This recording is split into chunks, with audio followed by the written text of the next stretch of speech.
Start recording. Okay, hi, welcome. Undertale 1 HP summary. This is take 2. I didn't fully finish erasing take 1, where I was like writing out Undertale 1 HP, then explaining it's Undertale, but you have a maximum of 1 HP. So, for starters, how do you start? You first things first, you start up the game with a fresh save file. To do this, you have to either one, complete a true pacifist run and do a true reset, and then you can choose a name, or two, um, go into app data. Actually, you can find a tutorial for this somewhere else, but basically you need to locate Undertale's file 0 in app data somewhere, the Undertale app data, and then you can go about getting rid of the file 0 you have, or if you're sentimental about the save file, which makes sense to me, um, you can.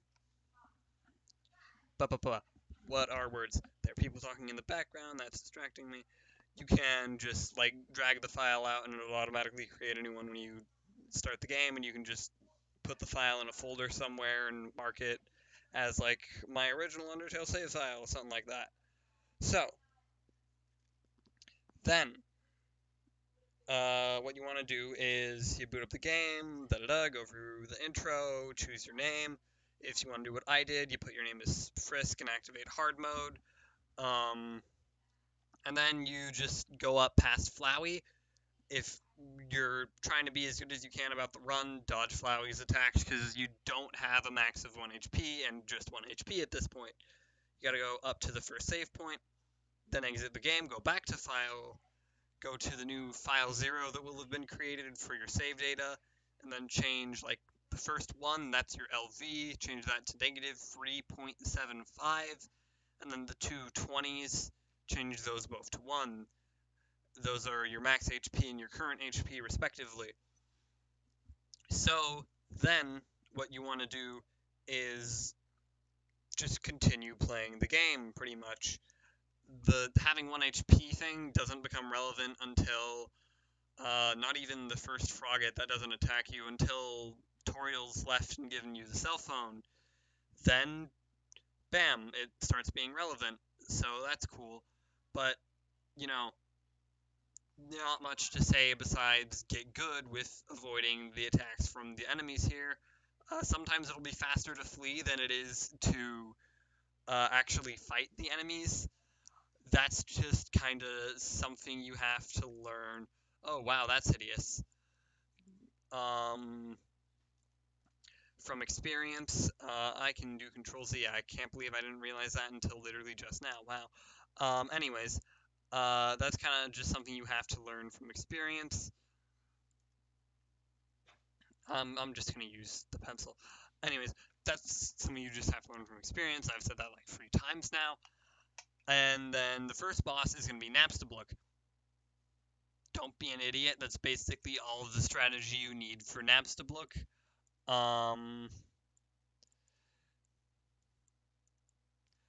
And then after Napstablook, as you can see from my illustration here, you want to get the spider donut. Spider donut. There you go. Get the spider donut. Why do you get the spider donut? Then you don't need to fight Muppet. Just hold on to that donut. Do not use it on accident or you're in big trouble. Got it? Got it. Remember to grab the toy knife later and then switch it out for your stick. You want to hold on to the stick as well. That's going to be, that literally is useful in Snowden against Metaton in the True Lab. That stick is genuinely the most useful item in this run, and I have no idea why. I guess I have to erase the U again. That's a bit annoying. Why does Siri think I'm talking to her? Okay. Anyways, everyone, sorry about that. So then after the, what are words? Right, you get that, and then you continue. You go to Toriel's house, get the pie. Remember to get the pie, save after you've gotten the pie. and then fight Toriel. Um, if you're on hard mode like I was, the fight is more so just you don't need to do it, but I mean, come on, it's kind of cheating not to. Otherwise, the fight's the fight. If you're on hard mode like I was, after the fight, you need to, you'll have the hard mode end sequence. Then, like once you exit out of the game, go back into file 0, and then one of the values near the very bottom. I don't know which one. I'm sure you can find a tutorial somewhere. Heck, maybe even in my video I say how to do it properly. I don't remember. I think it's the value from second to the very bottom. It's one of the values near the very bottom, so just mess around with those until when you load up into the game, you load up in a different room, and then just sort of mess around with that until you appear right outside the ruins. Do not mess around with it so you appear right outside the room with the Toriel fight, and then go see Flowey. Because you have not fought Toriel, Flowey will look you dead in the eyes, say error, and crash your game. I mean, he doesn't crash the game, he softlocks it, but same difference. So, don't do that. That's a mistake. Um, Next comes Snowdin. Not much advice, but stick. The stick is holy. The stick will save all. So every time you encounter one of the dogs, this is a dog clearly. That's not a dog. I'm so sorry. Oh, the U is back. Every time you encounter one of the dogs, just throw the stick, and then you don't need to actually fight them. Actually, maybe not Dogami and Dogaressa. I'm not sure if it works on them, but it works on all the other dogs at least. So that's pretty good. And then it doesn't use the stick either. You get to keep the stick through all this. So make your way to Snowdin Town, and then comes the Papyrus fight. Now get ready for a real doozy, because after you lose 3 times, he will literally just not fight you. Like, after you've lost 3 times, Papyrus just says, hey, I don't really want to do this anymore. Do you want to fight me? Because I don't really want to fight you, and you can just say no. And then you don't need to fight him. And then that's that. And it's over. You did it. You won. You beat Papyrus. Um, oh, that's better. Uh, yeah. So then move on. Waterfall. Again, basic enemies in this area, same as basic enemies in the ruins. Get good. Um, Actually, that also goes for the basic enemies besides the dogs and Snowdin. Don't have much advice for those. Um, Then there is blanking Undyne, right? That's no Mad Dummy. Don't forget Mad Dummy. Um, Not much advice for Mad Dummy. That's kind of just another situation of get good. I've heard if you're absolutely exceptional about getting the bullets to hit Mad Dummy, you can like save a turn on the fight, but I mean that's being absolutely exceptional. At this point, you've probably seen the box. You can drop the pie, the donut, and the what are words? Oh shoot, I should have said this a while ago when you first saw the box, shouldn't I? Well, it's not like you're like being like, okay, how do I do this section of the run? I'm gonna do that. Come back to the tutorial. No one's gonna do that. I don't think anyone's gonna really do this run based off seeing this video either. But point is, um, when you get to the box, you should like drop pretty much all your items but the stick in there. Hold the stick with you at all times. You don't need it in Waterfall, but you might as well keep it with you just for funsies. Um, then you get to Undyne. Undyne gave me a lot of trouble. It's why I have like a big gap between like midpoint the when I was first trying Undyne and when the series resumed. In fact, there's probably more of a gap because these videos are in my backlog that I'm just uploading when I don't have the chance to upload in a day, or record and then upload in a day. Anyways, excuse me. But for reference, this is the day I beat the run. Um, which is April what? Oh, you can see right there, 9th. Anyways, where was I? Yes, Undyne, yeah. So, save before the Undyne fight at that save point there that you get given. Go up, fight Undyne, phase 1, then continue going up, like after you run away, because of course you run away, when you get turned red, and then immediately turn back around once you get to the next room, and Undyne won't be there. So then you go out of the room like before Undyne, then go back in, and the save point is back. Save again, and then continue fighting Undyne, and you will resume at phase 2. And if you die during phase 2, your load will save that you have completed phase 1, and you can continue phase 2. This will make the Undyne fight a lot easier because you don't need to do the whole thing every single time. Do that again once you get past phase 2, and then after phase 3, you can do that if you want to, I guess, but you don't need to because she doesn't turn you green anymore after that. You can just run every time. So, yeah, just keep running. That's Undyne. Of course, give her the water. Not because you have to, but because, like, you ought to. Metaton quiz. Just watch what Alphys says to do. Like, she does, like, hand gestures. Like, somehow puts her hands into the shape of an A. That's not possible, but she does it. And then, like, pushes that towards you, and it's like, it's A. Like, she tells you the answers. Um, so just pay attention to what Alphys is saying and do that. And then there's the rest of Hotland. Basic enemies, same advice as always. Get good. Um, then there is what are words? I'm spacing. Right, the RGO1 and RGO2. Once again, get good. Not really any strategies for these guys. I kind of did that fight without a hitch. I think I might have done it first or second try even. Uh, Next up is Muffet. That's the next thing of note where you can actually die. So at this point, you've got the dimensional boxes.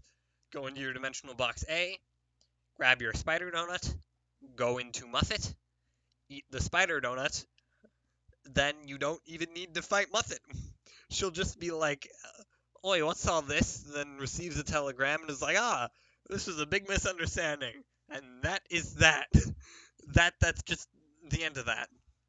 So then is right, entry to the core, Metaton Hotel. Before you enter the hotel, go to Bratty and Caddy's shop. You need to buy the cowboy hat. This is essential for beating Asgore. The cowboy hat increases your attack. I do not know why. It makes you feel dangerous. This makes you hit harder. Doesn't make sense to me, but hey, who am I to question the mysterious cowboy hat that makes you swole? Nobody, that's who. Um, so get the cowboy hat, and then this is for Asgore, by the way. And then you can put the band-aid in your dimensional box. You don't need that anymore. Um, and then continue to the Metaton fight. Now, what you're gonna do in Metaton is first the stick. Chuck it. Chuck the stick. This gives you 700 on your first turn. Then every turn after that, pose dramatically. Because you have a maximum of 1 HP every turn, this will net you 600. You will finish the fight before happy break time even happens. You only have to deal with Metaton's heart to heart once. One heart to heart. You only have to do that once. This is the most I've been using this whole illustration thing for the Metaton fight. What you don't need to do is boast, because boasting is bad. No, do not boast. Doesn't work. This, yes, yes. Pose, boast, no. Boasting is so much worse than posing. Like, to the point where even posing, like you get to the 10,000 to end the fight, and then it keeps going because the fight isn't scripted to be allowed to end that early. Metaton will still have both his arms and his legs when you end the fight, and then in the overworld he has none of those because you're not supposed to end the fight that early. You have to get up to like 12,000. But yeah, point is you end the fight earlier, much earlier than is intended. So next comes what is the biggest hurdle, Asgore. On the way to Asgore, grab the true knife. This is my illustration of the real knife, or no, it's the rusty knife or something like that. The worn dagger, that's the one. Grab the worn dagger. You're gonna need it for Asgore. Equip that bad boy. Put the toy knife in storage. Get the pie. You're gonna need that. So Asgore, turn one, turn one, pie. First order of business, pie. Second order of business, talk. You get his stats lowered, you're good. Third order of business, get good. Asgore was the hardest part of the run for me. It took me like 8 hours to do Asgore, and for good reason. It's a very difficult fight, and much more so with only 1 HP. Asgore normally on a given attack will lower you to a maximum of 2 HP, and then he will stop. I think with one of the attacks he stops at 3 HP instead. But you have a maximum of 1 HP, so that is thrown out the water. He will kill you every single attack, no matter what, if he hits you. And that makes the fight much more harder than it normally is, and it's already a pretty difficult fight. So, tough and grin it. You can see what I did, try and devise my strategies. I didn't really talk about them in the fight, and I don't remember what they were. It was just sort of the thing of muscle memory for me. And that's kind of the end of the hardest part of the run. Omega Flowey, as it turns out, is an idiot and uses a completely different health system. Omega Flowey is for some reason canonically in the 1 HP run weaker than every other enemy and cannot kill you in only one hit. I do not know why this is. I am not going to question it. I just sort of was like, alright, I'll take it. And then beat Omega Flowey on my first try. I did get hit, but hey, that's the way it is. Then you've got the Alpha State. Oh, and yeah, of course, True Pacifist. You gotta do True Pacifist. That's what I did. Well, actually, I suppose it is up to you. Undertale is a game of choices. I shouldn't be saying the way to do it. But I mean, True Pacifist is going to be the best way to do it. That's how you're going to most quickly end the fights because your LV probably won't go up. I think it might even be possible that if you gain EXP, the game might just flat out crash because it'll realize, hey, wait, how much EXP until this person levels up? I don't know. And then it just dies. So, I mean, maybe find out if you want to. If it works, great, then feel free to do a 1 HP genocide run, but this is a tutorial for 1 HP pacifist, or not a tutorial, a summary of 1 HP pacifist. Maybe I'll write that at the top. There we go. That's not a one. There we go. 1 HP pacifist. So you got to go back and do whatever hangouts and dates you haven't done. Definitely the alpha state, which, is the alpha state. Then you got the true lab. The true lab is where you will be using the stick for the last time. When you get to endogamy, that's when you use the stick, and that's that. Otherwise, it's kind of just a case of get good. Lemon bread, I do have specific advice on the teeth attack, where they, munch. They have like the battle box becomes a mouth of sorts, and it crunches down on you. You want to try and gravitate towards the middle. Um, like you go to a tooth, and then once they like open back up, head back out towards the middle, and then you see where the next tooth is and go there. On the other attack they have, if you're careful about it, you can exit like the jangly teeth mouth thing, and then it's pretty easy to dodge. The only other thing I have to say is Snowy, if you die to Snowy, that's your fault. I don't know how you did that if it wasn't on purpose. Memory heads, yeah, just get good. And then you're off to Azrael, which you would think, because this is, the proper final boss, is going to be a lot harder than Azor, but he kind of wasn't for me, and I don't know why. I do have some advice for specific attacks. Um, with the one where he's got the big stars that fall from the sky, and they burst into a bunch of smaller stars that kind of expand outward. You want to hang out near the left side of the box because the stars crash towards the right side. Um,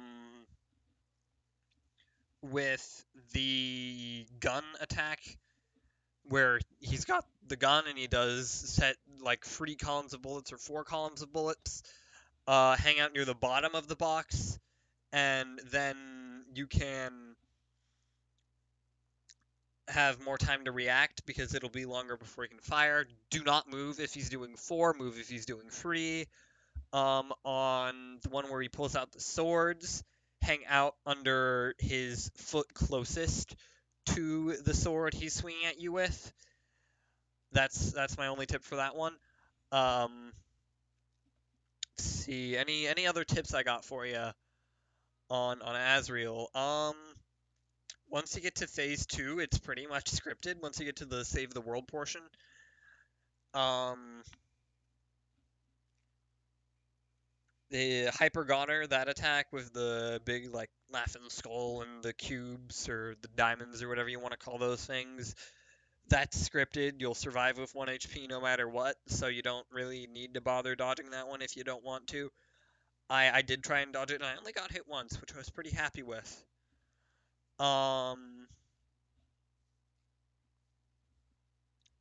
Then what was next? What else do I have advice for? Hmm. Is that everything? Oh, I do have advice on the gun attack more. You want to hang out near the left side or the right side of the box on that one, and then when he does, where he's doing like the big rainbow beam, wait until he's flipped the gun around in a circle, and then he's chosen where to aim, and then start moving.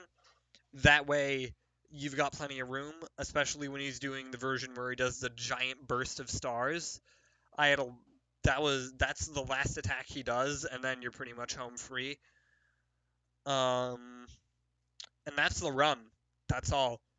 There's the special thanks where you have infinite HP, so don't need to worry about that.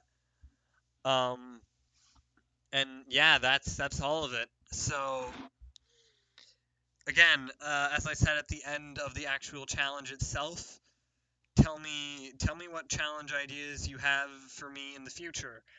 So, because I do want to do more of these challenges. I did quite enjoy this, despite me maybe saying during Asgore that this was true hell or something like that. I don't think I probably uttered those exact words, but that is kind of my opinions on it. I kind of don't recommend this unless you're like looking for some sort of challenge run to do with Undertale. But I think skip the tutorials. Just not moving challenge might be more conducive. Um, and then blanking. Right. Yeah. Oh, one more thing with Asgore. Actually, technically, the empty gun is a better weapon than the worn dagger, but only if you are incredibly precise with it. I do not know if this can actually save you a turn or not in the fight. I have no idea. But I I knew I was not able to be that precise with it. I didn't bother. I would have had to probably do grinding to get it. But if you think I can be that precise with the gun, then do that. Actually, I think on my final attempt, I was thinking I would go get the gun because I didn't think it would be, if I had the money for it, because I didn't think it would be worse enough that it would tack on extra turns if I wasn't particularly accurate. But I knew I could probably save a turn if I was super accurate, because I used to watch some Undertale speedruns and they use the gun, so that makes me think it's the fastest way of doing things. Um, Now, thank you all so much for watching. I hope you enjoyed the video. Leave a like if you did. Subscribe if you want to see whatever, excuse me, whatever challenge run I do next, or if you're interested in other series I'm doing. Hopefully I have 2 concurrent series at the time you're watching this. As I'm recording this, have 0 concurrent series. Um, what else? Ring the bell icon if you're subscribed and you want more notifications, or if you want notifications from my channel. I mean, if you just want no more notifications in general, then I guess just go about subscribing to every YouTube channel and ring the bell icon. I don't know why you'd want that though. Maybe you're trying to crash your computer or break it or something. I don't know. Yeah, babbling. Wow, I sure am good at babbling when I'm in these outros. I babble a lot. I talked about it in one of my other outros, and now I'm talking about it again. Wowie. Leave a comment if you have any idea of how I can improve. And once again, oh, here is my desktop. Leave a comment with all the games I have here. Leave a comment if you have any ideas for a challenge run I can do. There's probably a more current video where you can see my desktop, and then I might have more games by then. I might not, but leave a comment if you know. Yeah, just say like, hey, you can do this challenge run, and I'll keep a list. You know what? I think that's what I'll do. I'll keep a list of recommended challenge runs and ideas of challenge runs I have. At the moment, the only one I kind of have is, or I have 2 actually, escapists, but you don't talk to anyone. The antisocial challenge, um, and Minecraft, and the only inventory space besides like the offhand slot and armor you're allowed to use is your hotbar. Any items that go into other inventory space, you kind of just have to like chuck those out into a lava or a cactus or something, destroy those items. They are not valid. Yeah, ending the video now. Right, I've done the outro. You need to get better about this.